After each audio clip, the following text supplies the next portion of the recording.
So hello everyone, welcome to our YouTube channel competition study 360। तो आज हम बात करने वाले हैं 5 और 6 जुलाई की इंपॉर्टेंट करंट अफेयर एमसीक्यू के फॉर्म में। और फिर हम उन क्वेश्चंस के आंसर का एक्सप्लेनेशन भी देखेंगे स्टैटिक फैक्ट्स के साथ।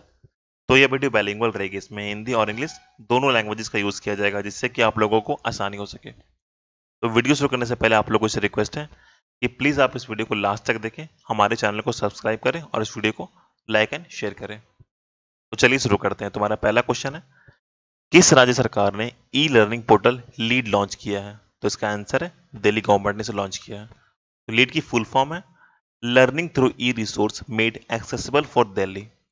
इसे डेवलप किया गया दिल्ली गवर्नमेंट ने, जो कंटेन करती है 10,000 instructional material for the course of the class 1 to 12।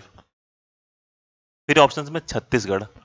Chhattisgarh ने अभी हाल में ही एक गोधन न्याय योजना शुरू की है, जो हेल्प करेगी वहाँ के जो भी लोग हैं जो कि खाद बनाते हैं, वहाँ के लोगों को गोबर मतलब कि गाय के गोबर को बेच सकते हैं और उनसे खाद बना सकते हैं। तो ये अपने ऐसा था करने वाला ये इंडिया का पहला कंट्री बन चुका है। ये भी इंपॉर्टेंट है इसे, और लॉन्च किया था इसे भूपेश बघेल वहाँ के सीएम है जो कि। फिर है राजस्थान। तो राजस्थान में भी इंदिरा रसोई योजना शुरू की गई है। इसमें गरीब लोगों को खाना सस्ते दाम पर प्रोवाइड किया जाएगा। ये भी याद रखिएगा, अभी न्यूज में था दोनों। नेक्स्ट क्वेश्चन है, विश्व बैंक ने देश वर्गीकरण के अनुसार आय स्तर के आधार पर भारत की श्रेणी क्या है? तो इसका आंसर है लोअर मिडिल। तो वर्ल्ड बैंक कुछ देखकर मतलब कुछ कंट्री की क्राइटेरिया देखकर वहां की जो इनकम लेवल है उसे डिसाइड करती है, उसे एक कैटेगरी में रखती है। उस मतलब हमारे जो इंडिया है वो लोअर मिडिल कैटेगरी में आती है उनके अनुसार। फिर जो हमारे पड़ोसी कंट्री देखते हैं उनके बारे में, जो नेपाल है उनकी इकोनॉमी जो है वो हायर कैटेगरी में चल गई है और वो पहुंच चुकी है लोअर मिडिल इनकम इकोनॉमी पर, और श्रीलंका की घटकर पहुंच चुकी है लोअर मिडिल इकोनॉमी पर। तो ये दोनों भी इंपॉर्टेंट है हमारे पड़ोसी, इसलिए देख लीजिए भाई। नेक्स्ट क्वेश्चन है, आकाशवाणी द्वारा शुरू की गई पहली संस्कृत समाचार का नाम क्या है? इसका आंसर है संस्कृत सप्तकी। नेक्स्ट क्वेश्चन है, किस राज्य में अगस्त 2022 तक सभी ग्रामीण परिवारों को 100% कार्यात्मक होम टैप पानी उपलब्ध कराने की योजना है? तो इसका आंसर है हिमाचल प्रदेश। फिर अभी आंध्र प्रदेश। तो आंध्र प्रदेश निर्माता इन्होंने भी शुरू किया है एक कापू नेशनम योजना, जो कि वहां की जो कापू समुदाय की महिला हैं उन्हें 75,000 रुपए दिए जाएंगे। तो ये भी न्यूज में था, इसलिए याद रखें इसे भी। फिर है राजस्थान। तो राजस्थान अभी जो इंडिया की करप्शन इंडेक्स है उसमें टॉप स्टेट थी करप्शन के मामले में, तो इसे भी याद रखिए आप। और फिर जो कोविड-19 का मैनेजमेंट इंडेक्स है उसमें ये टॉप कर रही है वहाँ की मैनेजमेंट इंडेक्स में इंडिया की। नेक्स्ट क्वेश्चन है, तकनीकी स्टार्टअप समुदाय के लिए आत्मनिर्भर भारत ऐप इनोवेशन चैलेंज की शुरुआत कौन कर रहा है? तो इसका आंसर है नरेंद्र मोदी। तो जैसा कि पता कि हमारे इंडिया में टोटल जो 59 ऐप थी वो चाइनीज ऐप उन्हें बैन कर दिया गया है। तो इन्हीं के अल्टरनेटिव के लिए हमारे जो मोदी जी हैं वो कुछ सोच रहे हैं। तो उन्हीं के अल्टरनेटिव के लिए एक जितने भी जो हमारे टेकीज और स्टार्टअप कंपनी है वो स्टार्ट करेगी जो सोचना, और अगर उनके ऐप उसी के अल्टरनेटिव में ऐप बनाती है तो उसे इस आत्मनिर्भर अभियान भारत इनोवेशन चैलेंज की तरह उन्हें ऐड किया जाएगा, और जितने भी हमारे टेकीज हैं उनको ये ऐप इंडिया में लॉन्च किया जाएगा।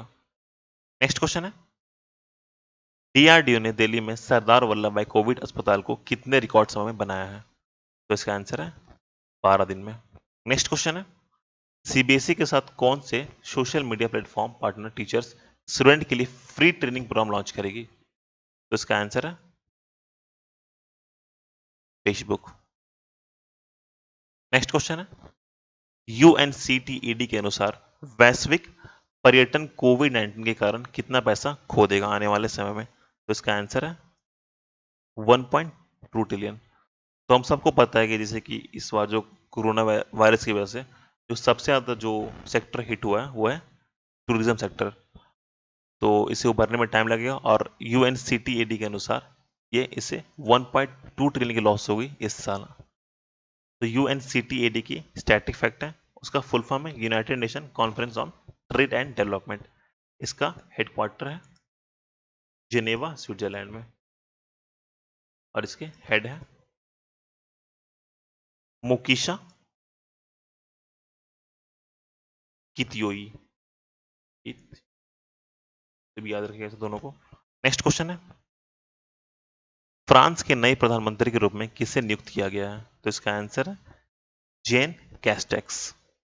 और इससे पहले ये थे एडवर्ड फिलिपी। तो उनको रिप्लेस करके हमारे जो वहाँ के फ्रांस के जो प्रेसिडेंट है इमानुएल मैक्रोन ने जीन कैस्टेक्स को नया प्रधानमंत्री नियुक्त किया गया है। फिर ऑप्शंस में वोल्कान बोसगिर। तो वोल्कान बोसगिर को यूनाइटेड नेशन जनरल असेंबली का हेड चुना गया अभी हाल में ही। तो ये भी इसलिए इंपॉर्टेंट है, इसे याद रखिएगा। फिर है फ्रांस। फ्रांस के साथ हमारे दो एक्सरसाइज होती है जिसका नाम है वरुण और शक्ति। तो वरुण जो होती है ये नेवल एक्सरसाइज होती है और शक्ति जो होती है एक मिलिट्री एक्सरसाइज होती है। तो ये दोनों भी स्टैटिक फैक्ट है, इसे भी याद रखिएगा। नेक्स्ट क्वेश्चन है, भारत का पहला सोशल मीडिया सुपर ऐप इलाइटमेंट कौन लॉन्च करेगा? इसका आंसर है एम वेंकैया नायडू। तो इसे लॉन्च किया जा रहा है जितने भी हमारे इंडिया के बड़े या वर्ल्ड के टॉप जितने भी हमारे ऐप जैसे कि व्हाट्सअप हो गया, फेसबुक हो गई और इंस्टाग्राम हो गई। तो उन्हीं लोगों को मतलब उन्हीं ऐप को एक चैलेंज देने के लिए, इनको एक टक्कर देने के लिए ये स्टार्ट किया जा रहा है Elyments first social media super app. Next question है,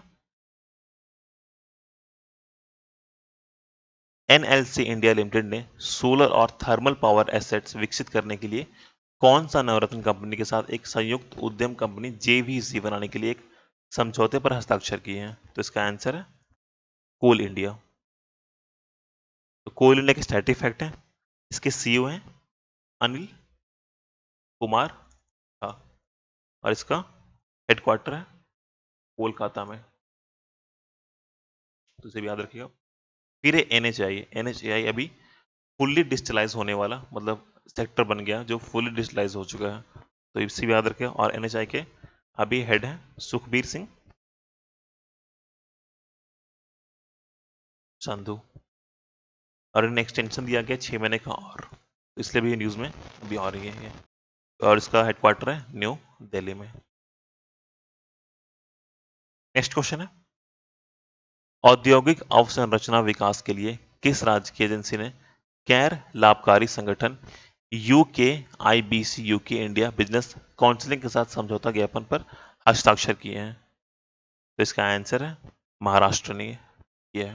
नेक्स्ट क्वेश्चन है, हाल में ही 2 बार के ओलंपिक चैंपियन लिन डेन ने रिटायरमेंट की घोषणा की है, वो किस खेल से जुड़े हुए थे? तो इसका आंसर है वो बैडमिंटन से जुड़े हुए थे। और ये इंपॉर्टेंट इसलिए है क्योंकि ये 2 टाइम के ओलंपिक चैंपियन थे, इसलिए इंपॉर्टेंट भी है। नेक्स्ट क्वेश्चन है, संयुक्त राष्ट्र global e waste monitor 2020 report में कौन सा कंट्री सबसे ऊपर है? तो इसका आंसर है चाइना। तो ये ई वेस्ट होता क्या है, जितने भी इलेक्ट्रॉनिक वेस्ट जैसे कि हमारे टीवी हो गए, लैपटॉप हो गए, वो जब खराब हो जाते हैं तो वो एक वेस्ट बन जाता है। तो उसी को ई वेस्ट यानी कि इलेक्ट्रॉनिक वेस्ट कहते हैं। तो global e waste monitor 2020 report quantities flow and the circular economic potential report the world dumped a record 53.6 million tons of e waste in 2019 and increase of 21% in 5 years. तो इनके अनुसार world में total 53.6 million ton है electronic waste, जो कि 5 सालों में 21% बढ़ चुकी है। तो ये भी एक चिंता की बात है फिर। और इसे टॉप किया हमारे चाइना जो कि पड़ोसी अभी चल रही है न्यूज़ में। फिर यूएसए ने और इंडिया थर्ड पोजीशन पर रही है 3.2 मिलियन टन के साथ। So thank you and subscribe to our YouTube channel. और अगर आप इस वीडियो की पीडीएफ चाहिए तो आपको लिंक में कुछ देर में मिल जाएगी। और अगर इस वीडियो की पीडीएफ आपको तुरंत चाहिए तो हमारे टेलीग्राम चैनल पर ज्वाइन कर लीजिए, वहाँ आपको पीडीएफ तुरंत ही मिल जाएगी। इसका नाम है competition study 360। So thank you.